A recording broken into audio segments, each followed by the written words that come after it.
मुझ जैसा मशहूर आदमी, मुझ जैसा मशहूर आदमी जो चाहे तो बड़ी आसानी से मदरसा चला सकता है, चाहे तो पूरे हिंदुस्तान में अपने ताल्लुकात की बुनियाद पर हजारों अमीरों दौलतमंद लोगों से पैसा लेकर चंदा लेकर मदरसा में चला सकता हूं। लेकिन मैंने इटावा में एक मदरसा खोला था, यकीन मानिए 2 साल के बाद हमारी हिम्मत जवाब दे गई।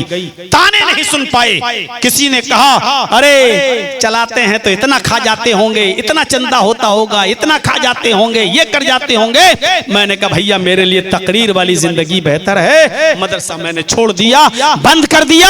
इतना मुश्किल काम है मदरसा चलाना कि मौलाना जर्जीस जैसा आदमी भी मदरसा नहीं चला सका, बंद कर दिया। ये लोग बड़े हिम्मत वाले हैं। मेरे भाइयों कितना सब्र करना पड़ता है। यूपी में मदरसों पर बुलडोजर चल रहे हैं, आज ही हालत हो चुकी है। अगर आप भी मदरसों को मेरे भाइयों ताउन नहीं करेंगे तो आपके बिहार में भी अब वही नंबर आने वाला है, बंगाल में भी वही फार्मूला आजमाया जाने वाला है। जहां जहां बीजेपी की गवर्नमेंट है वहां मदरसों का क्या हाल है ये हमें और आपको अच्छी तरीके से मालूम है। इन मदरसों की हिफाजत कर लो मेरे भाइयों। 1:40 हो चुके हैं, 20 मिनट मैं स्टेज पे रहूंगा।